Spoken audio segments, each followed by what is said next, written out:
Martinsville Eye Care Center has been serving the area's eye needs with quality care since 2001. Now Dr. Teresa Bechtel and Dr. Oliver Ali talk about how the business is growing. The field of optometry, and especially when you are a practice owner, encompasses many areas.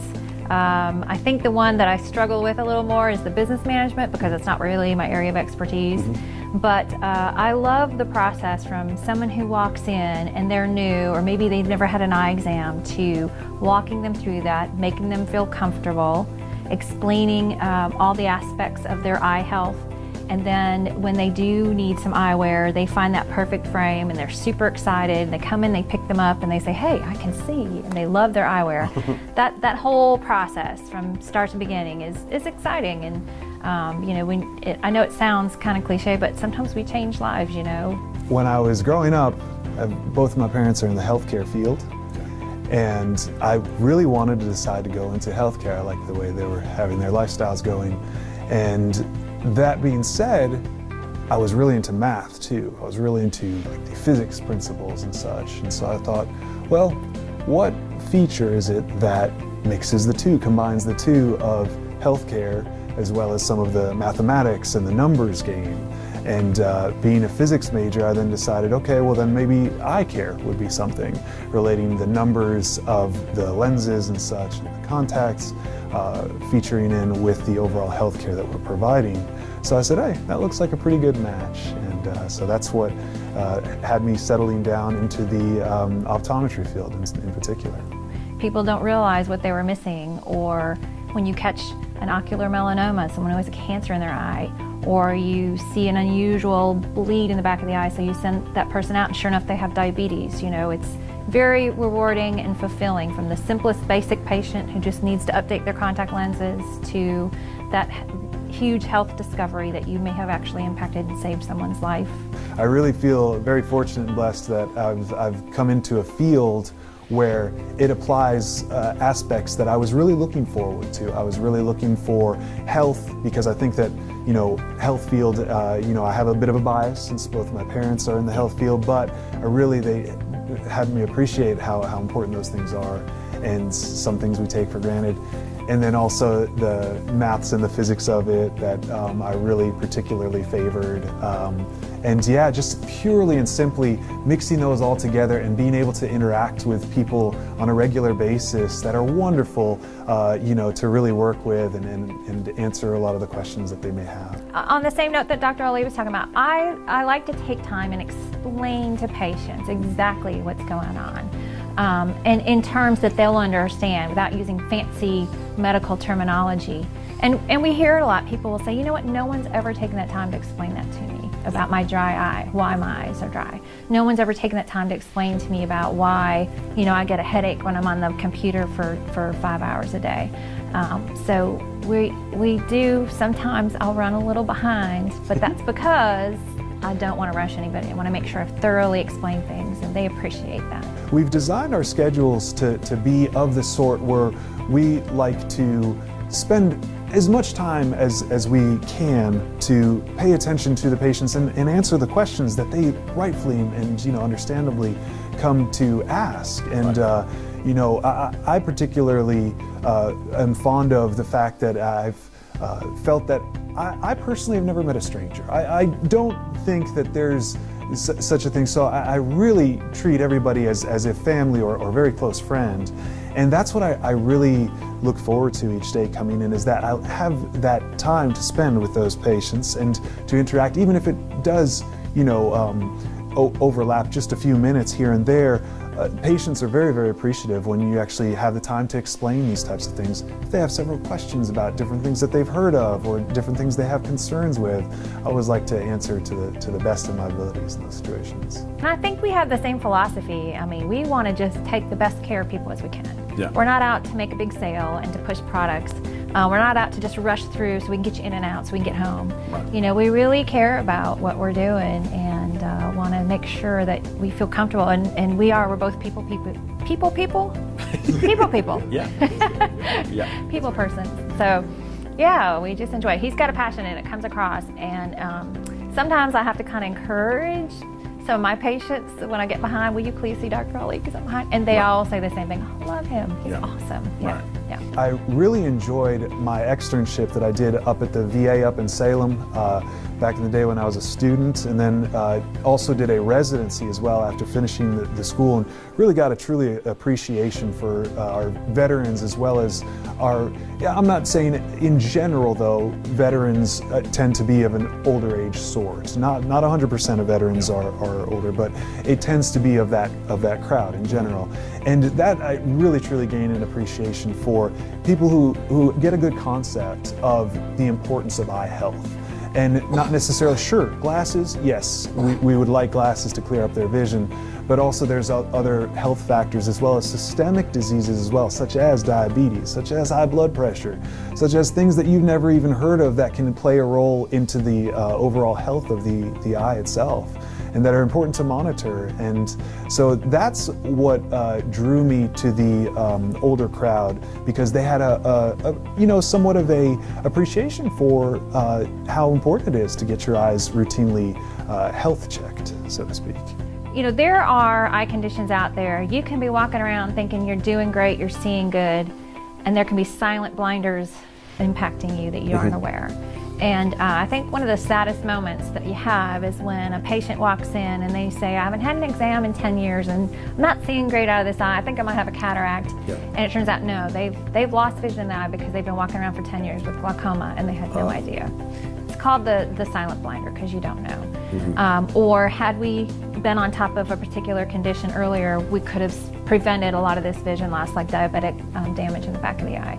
So the thing I want people to know is, even though you think you're seeing good and all is well, you should periodically be getting your eyes checked. And it's something that I also unfortunately took for granted, because I mean, the first time I ever got my eyes checked was in optometry school, and I realized then, I was like, goodness, I should have maybe perhaps pursued this a little bit earlier, because there's a couple of facets that we can overlook that we don't realize in regards to overall eye health. So. All right.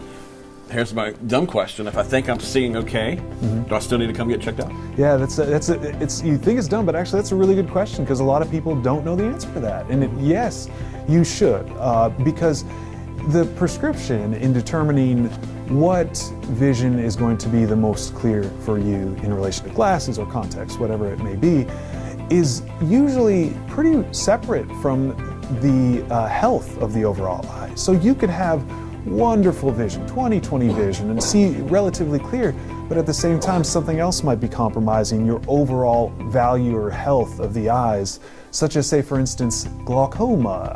That's most people have heard of that but aren't sure of what it is, and it's a feature that decreases your vision over time, and particularly periphery. If you get to it at a decent time, it is very, very treatable, but that's permanent damage we're talking about. And there are other forms of conditions like that that are risk for permanently damaging your vision.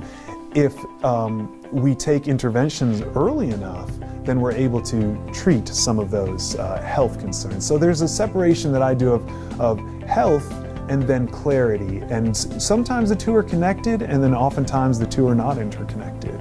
I would say in the past decade, in general, the health community is trying to do a better job of informing parents of children how important it is to get their eyes checked. The doctors over here at Carillion and CMC and at the other pediatric clinics around here, Children's First, Pediatrics, they are really coming on board and making sure that they have that conversation. We're seeing more and more referrals for pediatric patients. And I'll ask patients, hey, do you have kiddos? Especially when I have patients that have conditions that could potentially affect their children, like a lazy eye, some of their conditions that you want to make sure. And I'll ask them, if your children haven't been checked, we'd be more than happy to see them. I really like the kiddos. I know Dr. Ali likes the geriatric, older population, but I love my kiddos. I'll get on the floor and act like a complete goofball with them so that they're comfortable. And I noticed I have a play area. And we have a play area, yes. And I think that's important. We see all ranges. We see all types of patients, So we need to get an earlier start, don't we? We do, and I'll tell patients, if you have a history of, any kind of ocular tumors especially, or lazy eye, or any eye problems that were found in your childhood, we need to see those kiddos a little sooner. If you see that they're not really noticing or seeing things that you think they should see, bring them on in. Otherwise, I say between 2 is a good age, sometimes if they're visually aware and they're healthy and there's no risks, I'll say, definitely before preschool, kindergarten, we want them to hit the ground ready to learn, and we don't want to have any vision problems hindering that process. I would say give a rough estimate of anywhere from 2 and moving on from there, age 2 and approximately, just to at least get a screener feel to see. Sometimes we can detect things very early. Now, of course, if prior to that you as a parent have any major concerns, of deficits that your child might have in regards to their eye health, and you have any questions, by all means feel free to do it before that. However, usually 2 and on is a good age to start the examination. The idea to make sure that at that age it's usually health-based, to make sure that the eyes are healthy. And then moving up from there, it becomes more related to prescriptions and such if needed. So I grew up in a very, very poor household. And I was very fortunate that programs that I happened to encounter helped show me that, I don't have to be trapped in that kind of environment. I can make something of myself. I was very fortunate to have a lot of things like that impact my life. So I knew someday that, if I made it, I wanted to do that, to give back. Pay it forward? Pay it forward, exactly. And this is sort of a unique little town. I grew up in a bigger town. I grew up in Omaha, Nebraska, which is a big city. So this little microcosm here, we have a lot of need. We have a lot of poverty. And so, we could pick, I always feel bad when I pick one organization that I fundraise for, because I want to fundraise for them all. But we pick the ones that maybe we know some of the people that have been impacted. The person who started this next fundraiser, Cops, Kids, and Clothing Ministry of Cross Point Church, Mark Gilbert, he's a retired police officer. And I know him personally, I know his whole family personally. So that's why we picked that charity. We've picked Ladies First for breast cancer. I have, recently my entire family's been impacted by breast cancer, so it's very near and dear to me. Boys and Girls Club. A lot of them have kiddo themes because kids are kind of my soft spot. Because it kind of somebody got your attention, didn't they? That's right. I was a kid when I was impacted, and I have children, and that's when you become a parent, there's just something in you that changes, that you see the world differently, and you have different priorities. And I think I've said it in past interviews, I could take all my profits and go and buy myself all these things and spend it on me, but at the end of the day, I have to feel good about who I am when I go to bed, and set the example for my children. That's also what I appreciate about this area too, is that sure, in bigger cities, you'll tend to see more of that suburbia, which is good in certain senses. However, it tends to be more focused care, in that some of the issues that present themselves health-wise to the eyes, they'll go see an eye doctor, but then are redirected in the sense where they then, if they have an eye condition in particular, they're redirected in the direction of an ophthalmologist or a specialist who can further evaluate and further treat that.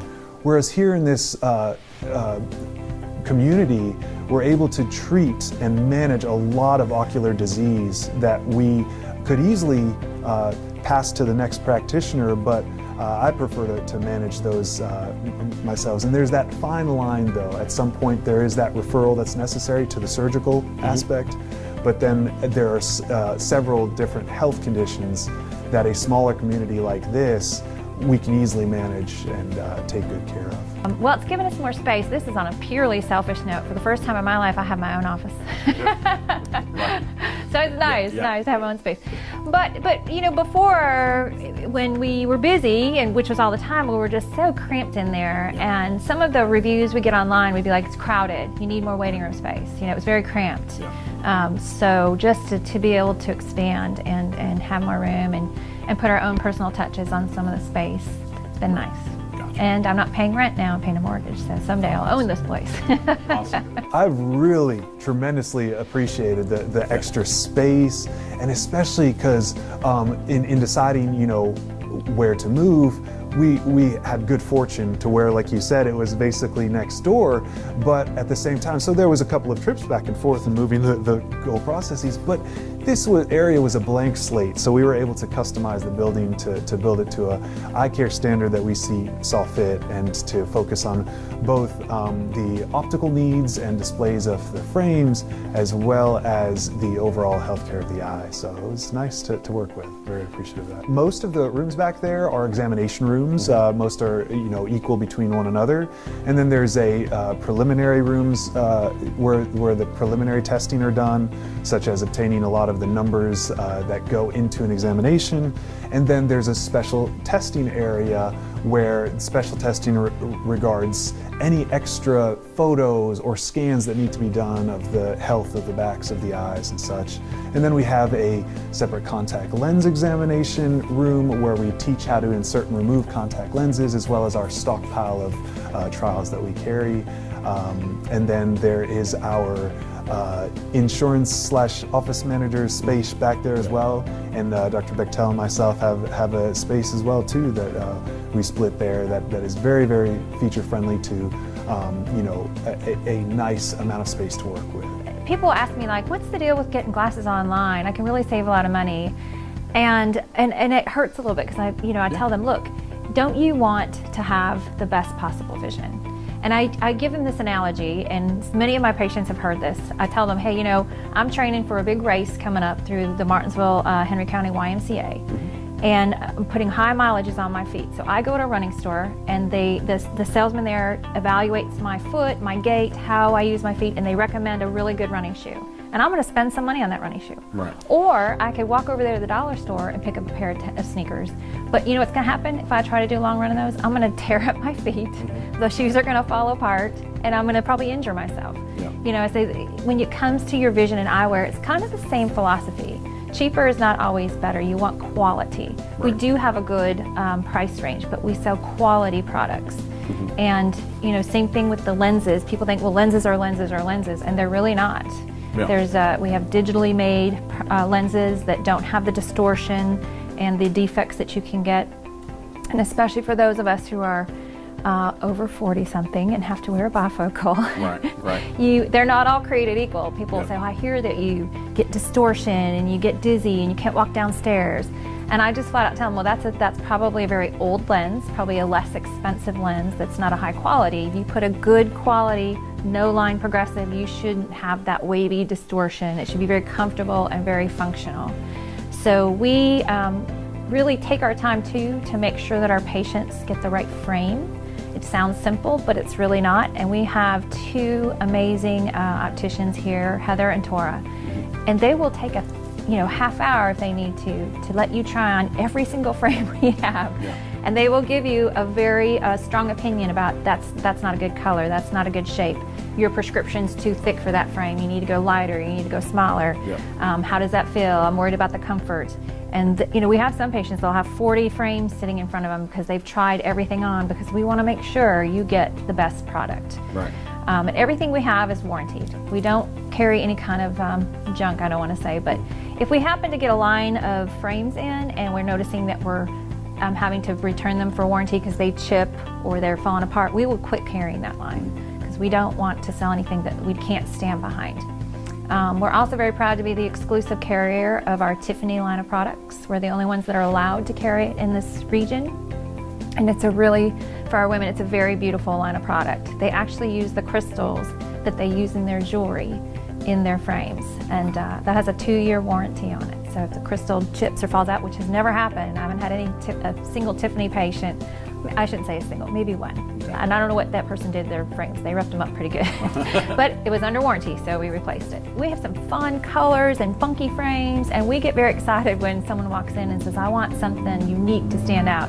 They really take that ball and run with it. We have some fun stuff in this optical. And you told me you like to kind of keep it one of a kind. You like to not have have hundreds of frames of that same design. Well, if we sell, especially a unique looking frame, if we sell that frame, we'll reorder it one more time. And then if we sell that frame again, especially if it's a very unique look, we're not going to get that frame in again. We don't want 10 people walking around with the exact same frame. Yeah. So we want you to feel like you've gotten a unique piece of artwork almost, that you're going to wear. You're not going to go out in public and see 30 people with that same frame on. Right. How many glasses we got in here?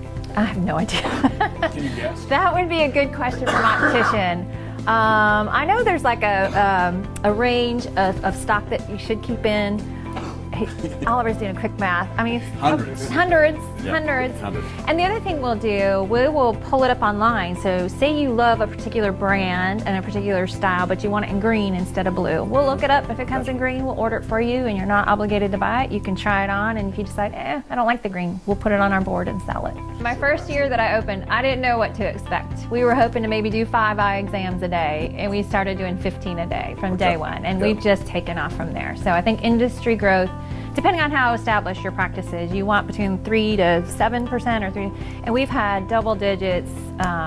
21 year we had 35% growth. We just keep growing, and so in 5 years, obviously there's a limit to that. There's only 2 of us here. I would like to just see us having a great reputation and continuing to be able to give back to the community. In 10 years, I'm looking towards getting a young person in here so that I can sneak out the door while she sneaks in. Get to that point in my life there. Yeah, right. But really, I think in the future, I just want our name known for quality. I mean, I want us to have being known as that's that practice where you're going to get a great care, and they're going to take care of the community. No, I'm very, very grateful to Dr. Bechtel for opening this opportunity to me as well, because I've loved it down here, and I really, really enjoyed the task. It's that balance of very good and busy, but not over the head, over the top busy. Very, very wonderfully managed. So I really appreciate that.